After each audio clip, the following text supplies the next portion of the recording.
So have you been hustled in by a smooth talking broker who turns out can't deliver on any of the promises they gave you? Just kidding. Sometimes that can actually happen. And if you find yourself in that space, or if you're in the position of needing to choose a new brokerage, I want to share a few tips on what you can have in the back of your mind as you're making that very important decision for your real estate business. So I kind of got lucky getting into this business. I have been with the same brokerage for nearly 10 years now. We are one of those rare creatures, my husband and I'm a husband and wife duo.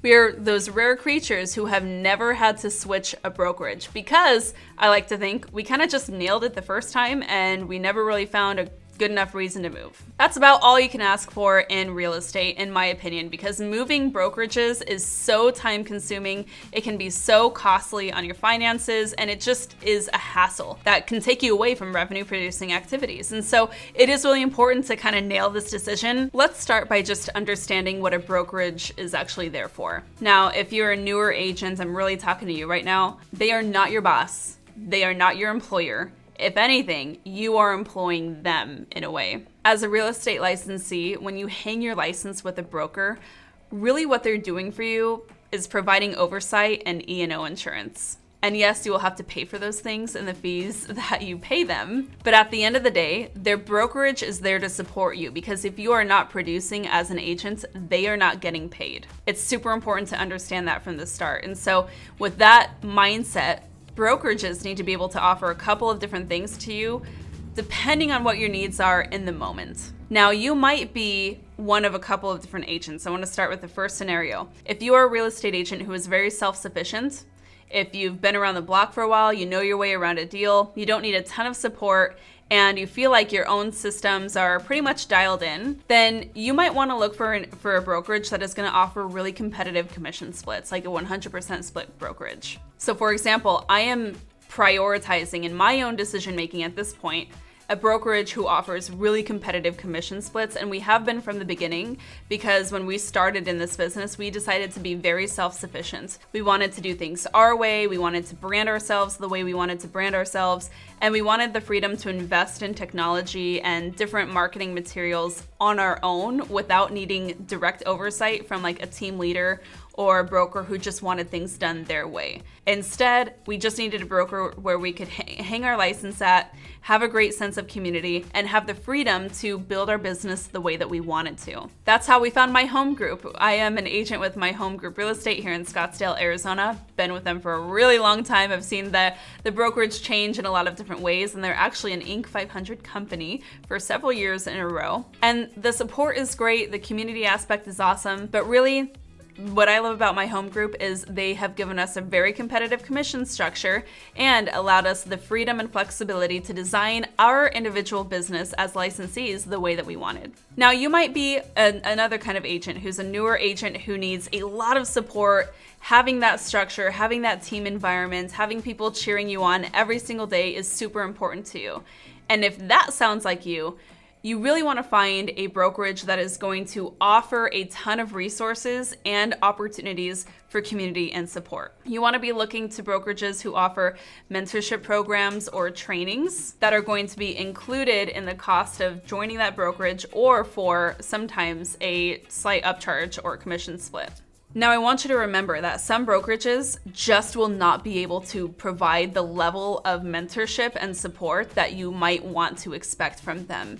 And you do have to take any of their offerings with a grain of salt, because remember, when they are pitching you, when you are interviewing brokers to decide whether or not they're a good fit, they're gonna really be like sharing all the good things that they do. They might be embellishing a little bit. Just in my experience, not all brokerages are going to be able to offer you the tools and resources that you really need, and not all of them will care to, even though they might market themselves as doing it. So you do have to ask some very specific questions, and maybe even ask for reviews or input from other agents who are currently at that brokerage to see what their experience has been like as well. Now remember, the more support and included tools that you get from the brokerage, the higher that commission split is probably going to be. So just take that into consideration. Everything in real estate comes with a cost, and you have to know what that is up front.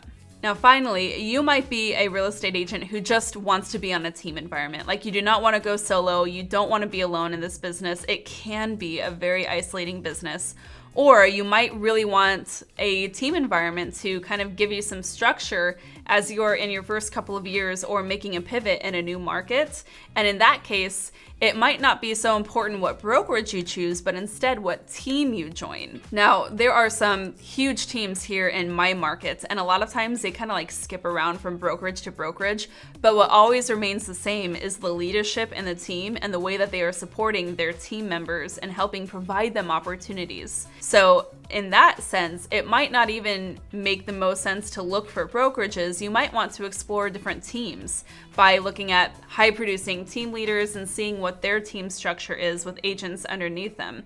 Maybe even reaching out to a few of those agents to interview them and just see what their thoughts are and see if they can offer any candid feedback on their own experience with that team. So again, you might not be in a position needing to find a new brokerage. You might be in a position to finding a great team fit. Now, regardless of where you are at in these 3 different buckets, here's a few tips as you are making this transition. What I really encourage you to do is at least interview 5 different options if that is available in your area. If you're in a more rural area and there just aren't a ton of brokerage or team options for you to check out, I totally understand that. The majority of licensees are in huge markets where there's nothing but options. And so the really smart thing, I think, looking back, that my husband and I did when we started our business was we interviewed 5 or 6 different brokerages.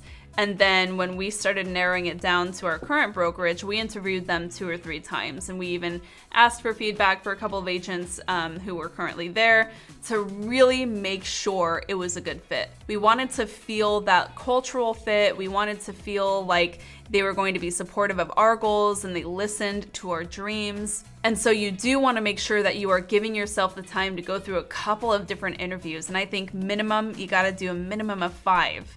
And you might not be sure exactly what is most important to you now. The more you're asking those questions and seeing what different offerings are out there and available to you, the more you'll be more confident in making a great choice. Now, I hope that is really giving you some support and giving you some insights on this process, because I know it can be very stressful when choosing your first brokerage or looking to make a move. But one last thing that I would add here is sometimes maybe what you need is not necessarily a new brokerage or a new team. Sometimes you might just need a different kind of community and a different kind of support. And that's where I would encourage you to look at different coaching or mentorship options. I run the Market Authority Academy. That is my personal coaching and mentorship program available to real estate agents in the US and Canada. And what we do is we offer you a mastermind of like-minded agents who are absolutely crushing it on their goals and implementing proven systems that take them to where they want to be in business. A lot of times coaching is really just rah-rah accountability, that kind of thing. But what we do is we really help support you by giving you a proprietary business building process that you can implement for proven success. All of those details to learn more and book an application call with my team in the Market Authority Academy are in the show notes below, so check it out. Best of luck on your next endeavors and this new transition for you, and if we can ever be of support, we are here to help. Thanks so much for tuning in. Till next time, keep on crushing it.